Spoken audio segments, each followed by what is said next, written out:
Gotham PD, Tron 3, and what is the Peacock? All coming up next.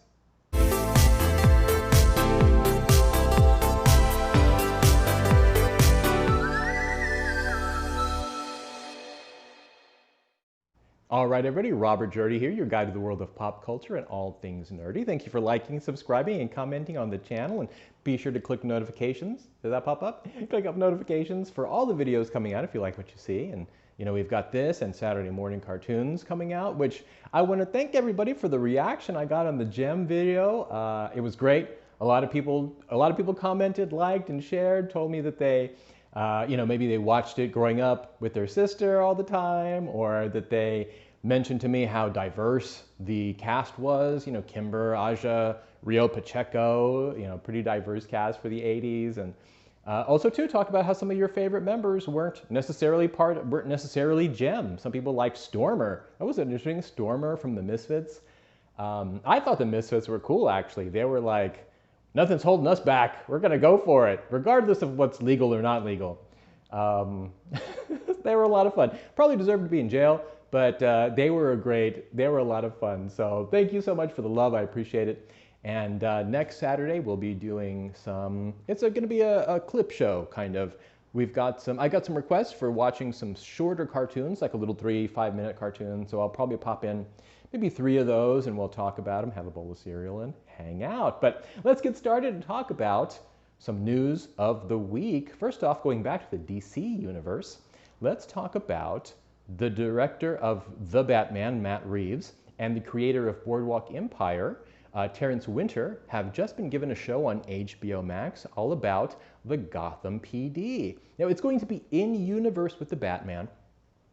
And what they're trying to do is to create a universe, as they say, across multiple platforms for this new Batman franchise. So movies, TV shows, web presence, comic books, whatever they can, to really maximize the franchise. And they're describing it as a drama procedural, maybe in the vein of like a Law and Order with the Gotham City Police Department. It could be interesting. I mean, there was a Gotham Central comic book years ago that dealt with people like Renee Montoya, who is one of the few characters actually who's jumped from the animated series to the comic book pages and now into the movies with Birds of Prey and on TV. A brown woman who is an LGBTQ plus character, which is great.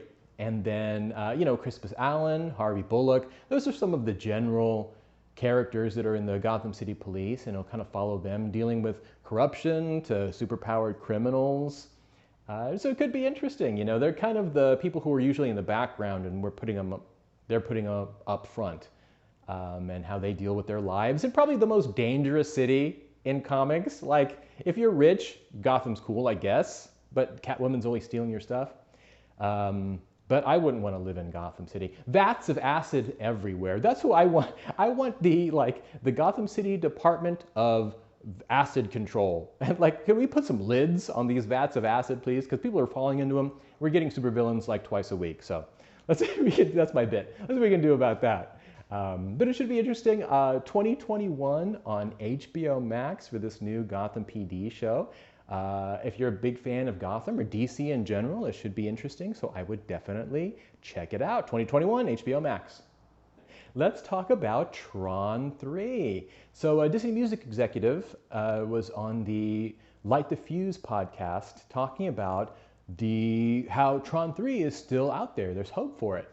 There's a script out there that is supposedly very good, and 2017 it was slated to be rolled out. Tron 3 Ascension, starring Jared Leto. Jared Leto. But they were talking about him being a character named Ares, who's the villain, and bringing back Garrett Hedlund, Olivia Wilde, and finishing off that trilogy.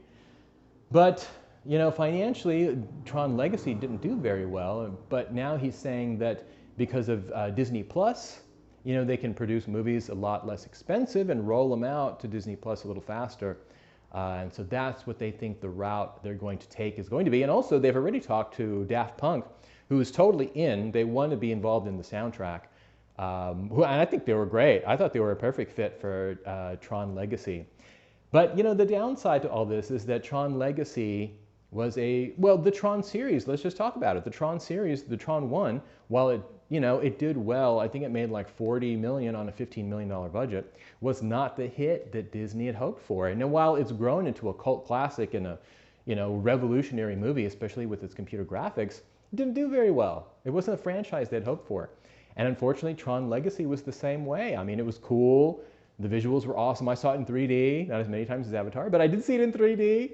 But it was a dark, visually dark, and it was a lot of, I don't know, I expected more action. And let's face it, the Clue, Jeff Bridges thing, it didn't work. And revisiting, I think I saw it, I think it was on TV maybe like a couple months ago, watching it again. It really, really doesn't work, especially now with the advancements in those things. It's, so, but it was not a bad movie, and it left you hanging, like, you know, cliffhanging for more. So I think it could be interesting. You know, I'm not a big fan of Jared Leto recently. Like, Jared Leto's a good actor, but recently, like, you know, the Joker stuff, Morbius looks like it's gonna tank right off the bat. And Blade Runner 2049, him in that movie, man, I just couldn't. I could not get behind it. I'm like, what are you doing? What movie are you in, Jared Leto? It doesn't seem like this movie. But yeah, I mean, tell me what you think in the comments if you're interested in a Tron 3 and what you thought of the Tron series. Like I said, you know, Daft Punk, visuals, light cycles, discs. I say do a VR game. Do a Tron 3 VR game or a Tron VR game. Roll that out, get people interested again. Go from there. Or, you know, if you're looking for Tron stuff, check out, if you have Disney Plus, check out Tron Uprising. That was a really good show that came out, I guess, 2011, 2012. And all computer generated and filled in the gaps between Tron 1 and Tron Legacy. It was really cool. So if you're interested in the Tron world, I would check out Tron Uprising. And keep watching the channel for more updated news. And if I hear more about Tron and Tron 3 and the involvement of one Jared Leto, I will definitely let you know.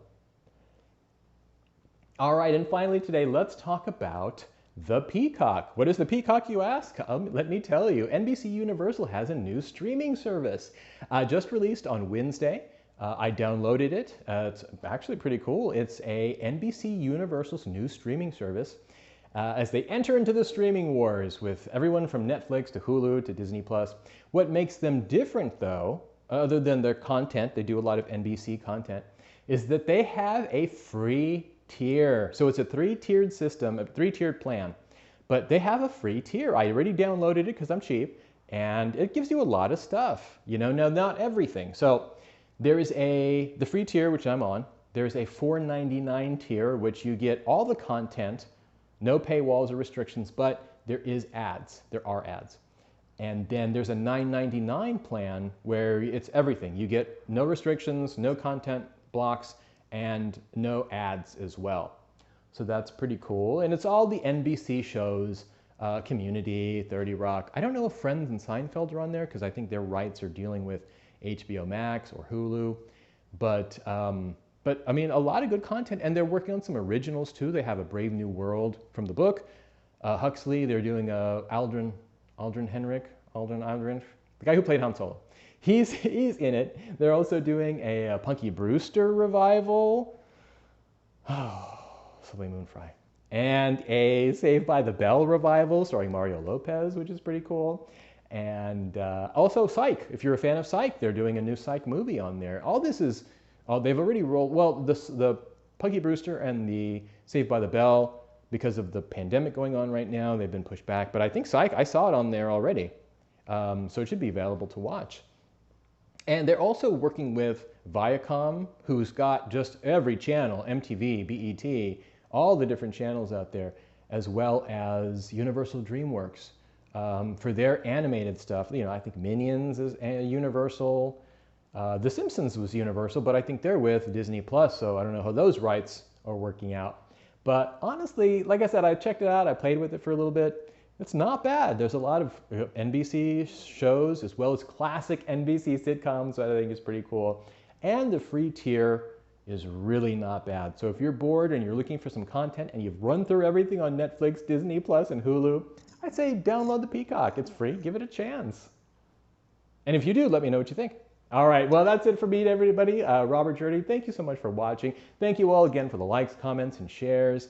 And next Saturday, we've got that Saturday Morning Cartoons edition, so be on the lookout for that. And as always, thank you for watching. Thank you for subscribing. Have a great day, and stay nerdy.